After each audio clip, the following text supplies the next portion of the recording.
Hi, welcome to HowtoDandD. My name is Fred Wheeler and today I want to talk about a combat tutorial for Dungeons & Dragons 5e.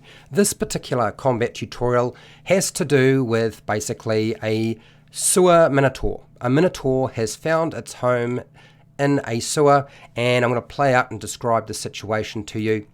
Now, I'm using for today, the characters I'm using a first level wizard, which you can find the pre-made character sheet on the official Dungeons & Dragons website. That's a first level wizard, but I'm using a third level paladin. Now that particular character sheet, the pre-made character sheet that I'm using, is actually found in the Stranger Things Dungeons & Dragons starter box. Now I don't know if it's freely available on the internet, so you'll have to check out. So those are the character sheets I'm using for today. So let's set the scene and go from here.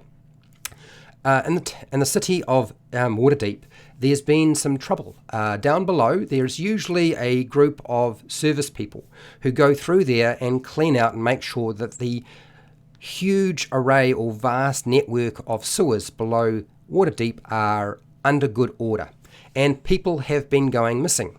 So what has happened is that the council has asked a couple of individuals who are quite capable to go down and find out what's been happening. See if they can find these individuals, find out what's happened to them, because people are asking questions and there are some upset individuals. Their families want to know what's going on.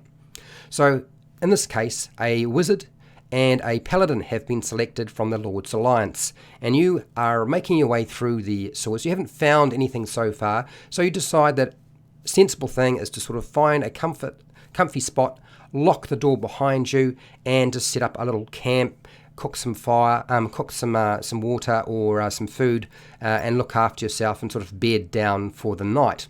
You're not quite asleep at this particular point when suddenly you hear a strange snuffling noise, followed by what seems like a great huge thud as the door vibrates. The next thing you know, the thing just splits apart and there are splinters and pieces of wood flying everywhere, and before you stands a large Minotaur with a nose ring, huge horns, looks completely enraged, and has a mighty great axe, and it's barreling towards you.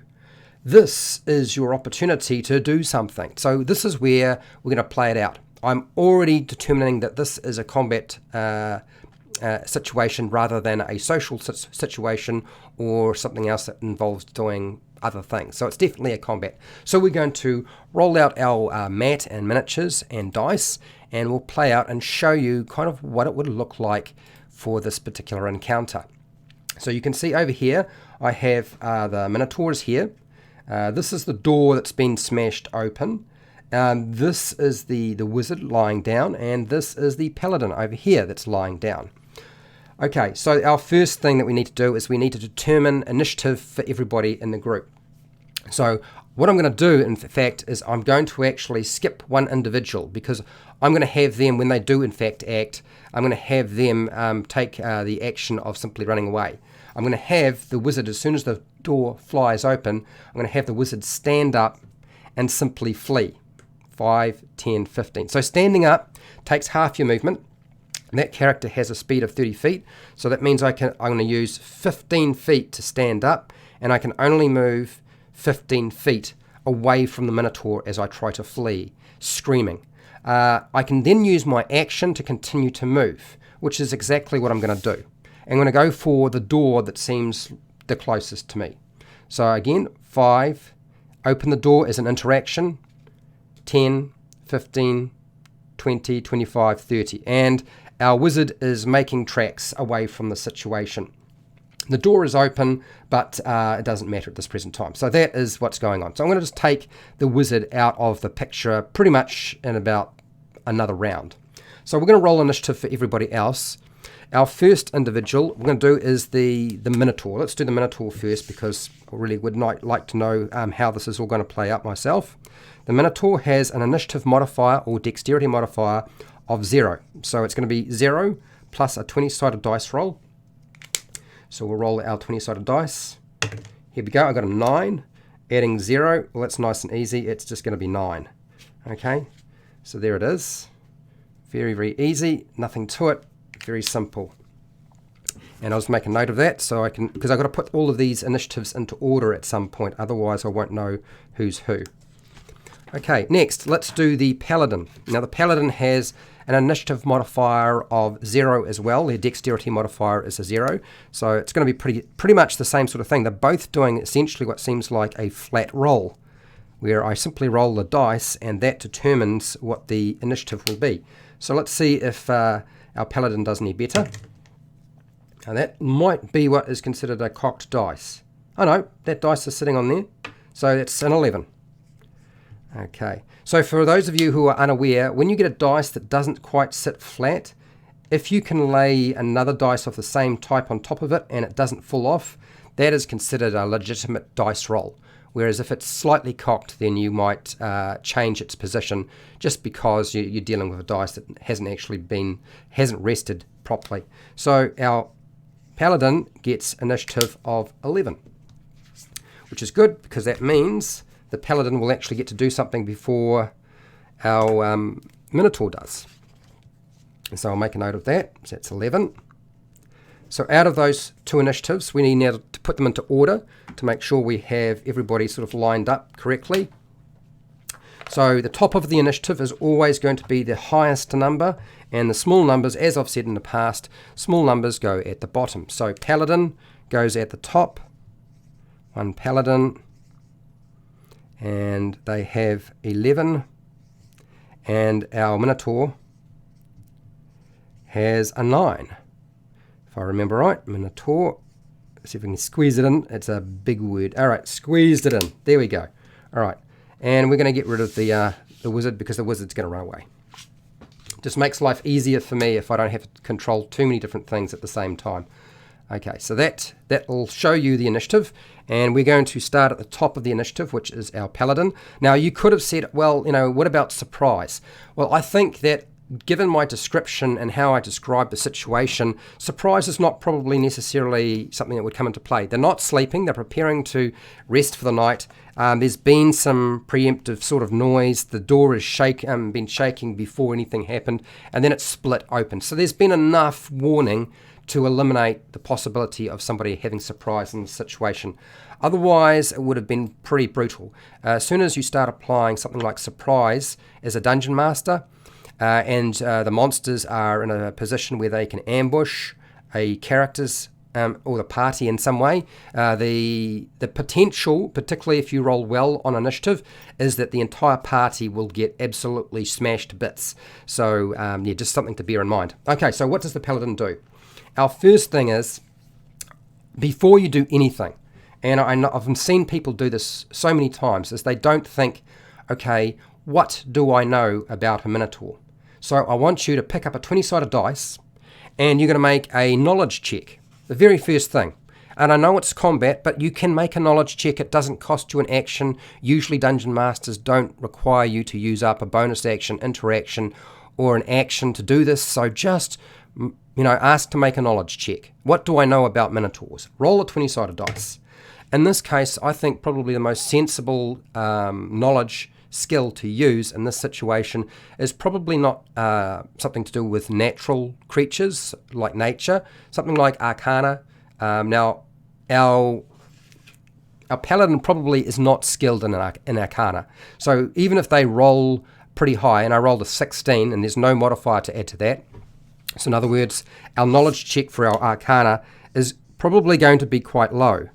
Now, you do not have to divulge as a dungeon master an awful lot of information if you're dealing with somebody who is actually not skilled, even if they roll high on the dice. So you could determine that, rolling a 10 for a wizard who's proficient in Arcana is going to get a different result to somebody who is unskilled in Arcana and makes a dice roll that's a 10.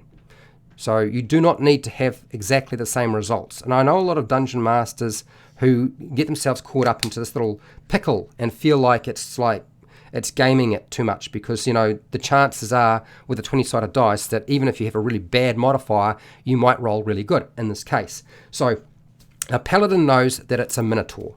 let's keep it as simple as that, knows that they live in labyrinths. So those sorts of things. And it makes a lot of sense that this Minotaur has taken up residence in the sewers underneath Waterdeep.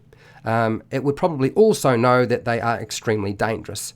Now, whether you divulge things like it can charge and use reckless attack and things like that is really completely up to you as the dungeon master. I'm going to say, okay, it seems reasonable that this thing would operate like a bull. So when a bull charges, it's usually particularly dangerous. And we're going to apply the same sort of rationale for our paladin. So it knows that this is bad. Minotaurs are dangerous. As we all should know, right? Minotaurs are dangerous. Okay, so we're going to get up. That's half our movement. That's, unfortunately, our speed is only 30 feet. Running away is certainly an option, but it's no fun in this situation. If you are in a situation like this on your own and you're just playing a character and you're dealing with a Minotaur, I suggest just run away. But we're not going to run away. What we're going to do is we're going to close things up a little bit.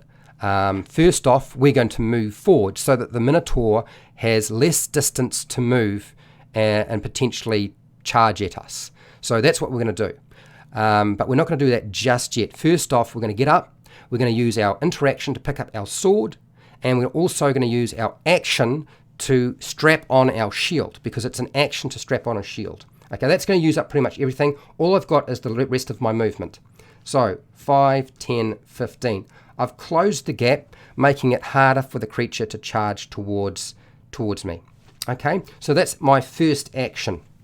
Then we're now down to the Minotaur. What does the Minotaur do? Well, the Minotaur would have charged if it had at least 10 feet between it and the creature it's dealing with. But it's a large creature. It's actually having to stand in a rather odd location. This is like difficult terrain.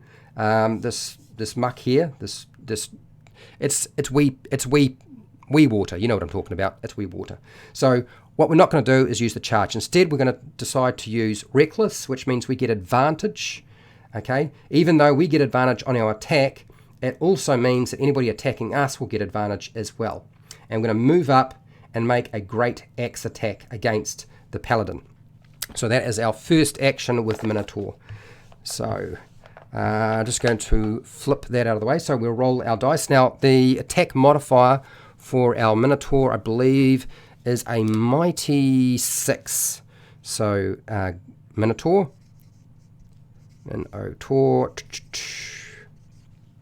6 plus a 20-sided dice, but we get advantage, so we take the highest result of these 20-sided dice.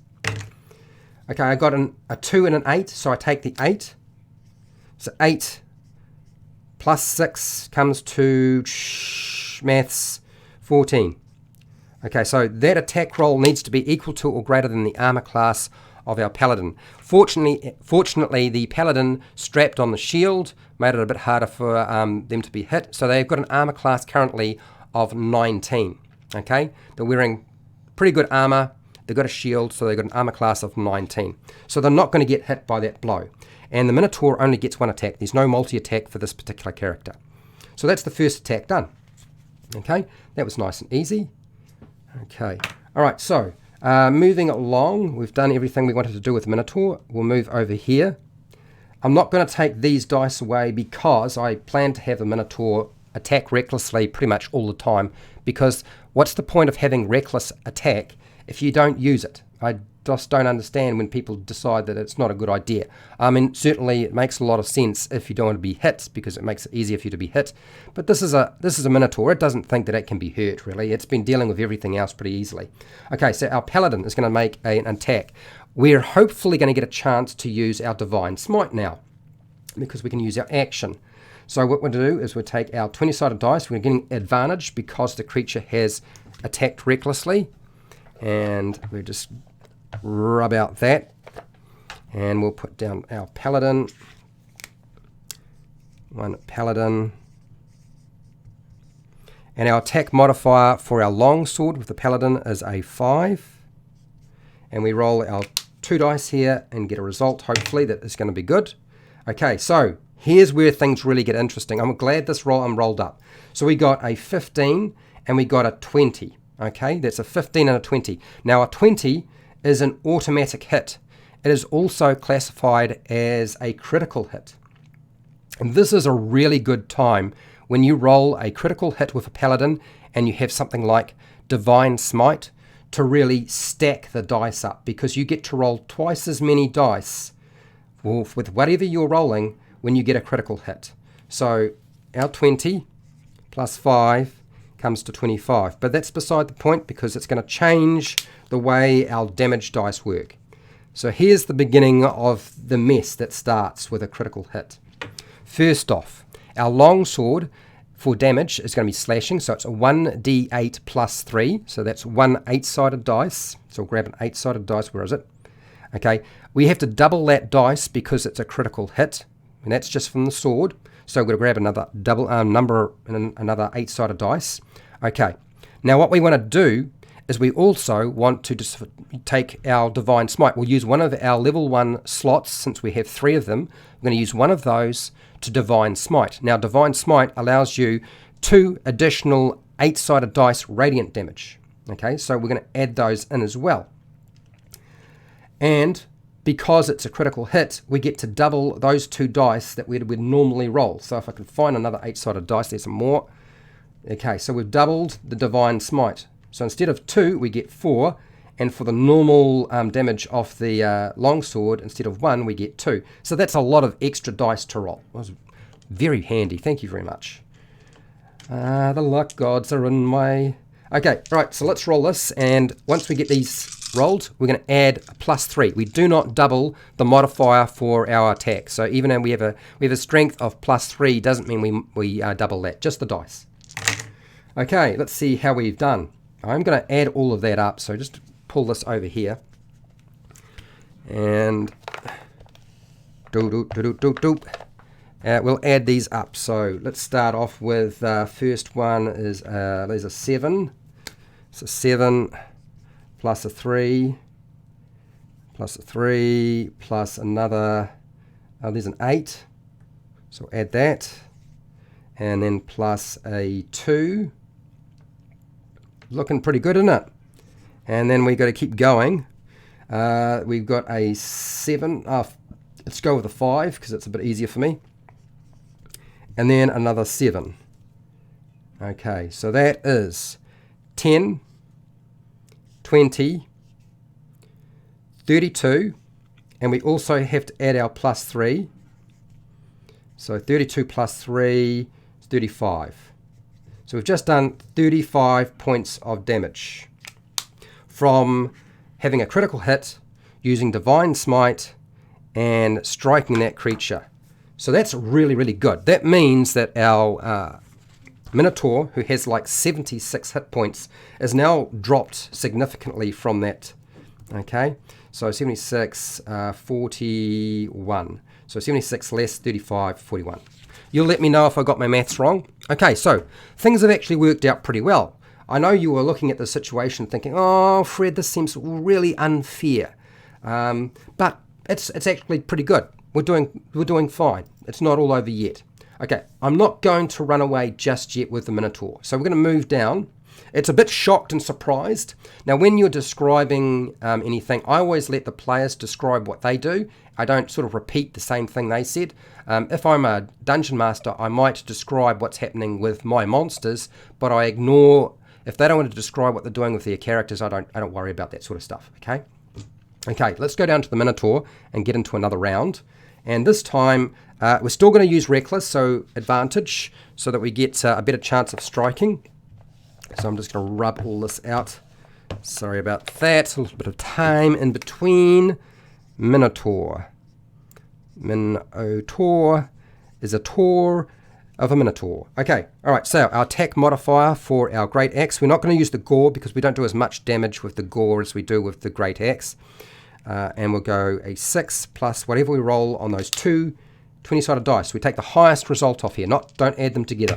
Okay, so I rolled a 2 and I rolled a 3, which is pretty lame. We'll take the 3 because that's the highest number. So 6 plus 3 is 9. Now, as I said before, to actually hit a target, you need to get equal to or greater than the armor class. The armor class of our Paladin is 19, so a 9 is not going to hit 19, so Minotaur doesn't hit. It misses as the Paladin sort of ducks underneath. Okay, I'm going to leave the dice there because it's going to be the Paladin's turn in a second. I'm not going to have the Minotaur do anything, but it's gruffing and it's panting. It looks a little bit shocked, but it's gotten more angry rather than gotten scared at this present time.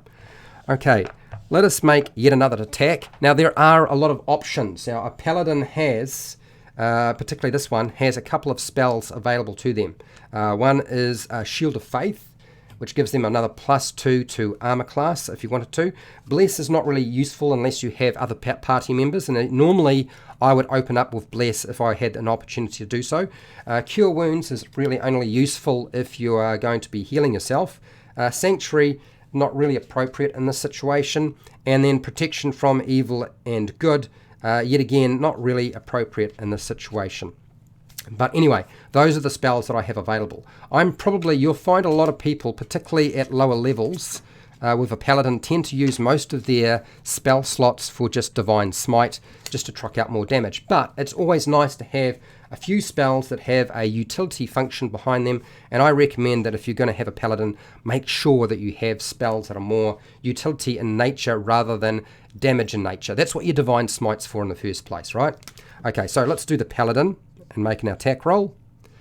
Paladin. And then we need a +5 at the... Right, so roll both these dice. We get advantage because this thing reckless attacked us. So we get to have advantage on the attack. Okay, it's not quite so good. So we've got a 3 and 11. So we take the 11. So 5 plus 11 is 16.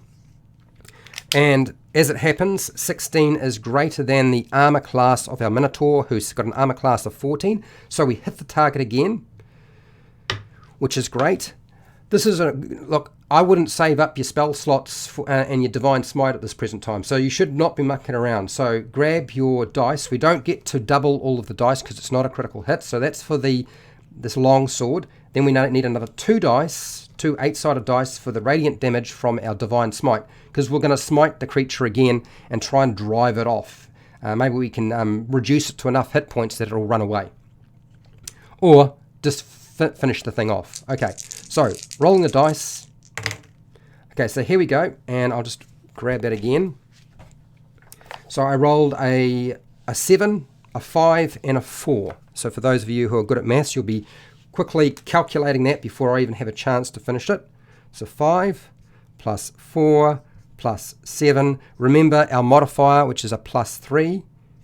Okay, and we should come to a grand total of 19.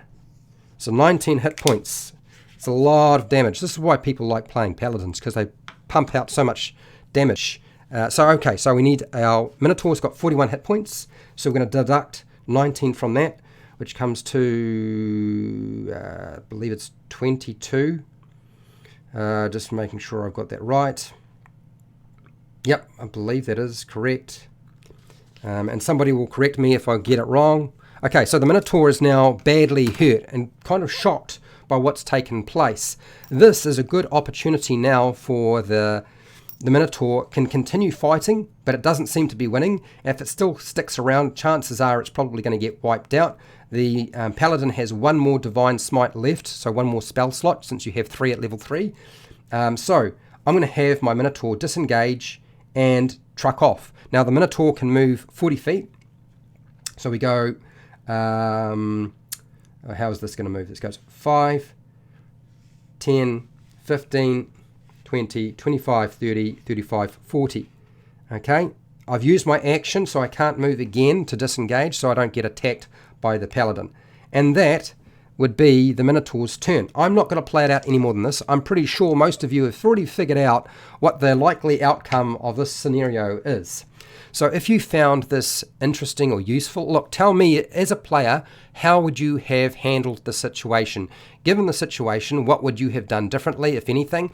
As a dungeon master, is this the sort of encounter that you might include in your own adventure, just to make things a little bit more interesting, particularly if they're exploring a city location and they have to go down into the sewers? Would you consider putting a Minotaur down in the sewers of your city? And if you do, then let me know down in the comments. Now, I have many videos, plenty on combat tutorials. You're welcome to go and check those out if you want to see more of this sort of thing. I have videos and for players and dungeon masters. I have a Patreon account if you want to support me, so I keep doing this sort of thing. I have affiliate links to the book depository and Amazon where you can buy stuff online, and it helps support the channel as well because I get commissions. And look, remember to share, like, and subscribe. Hit the bell button if you want to be notified occasionally, maybe from YouTube. It doesn't seem to work very often, but maybe you will be notified when I'm live and when I publish new videos. And hey, till next time, make sure to keep rolling those 20s, because you remember, when you roll a 20, that's a critical hit, and you get to double the dice for your damage, and that's a good thing. Yeah, double the dice.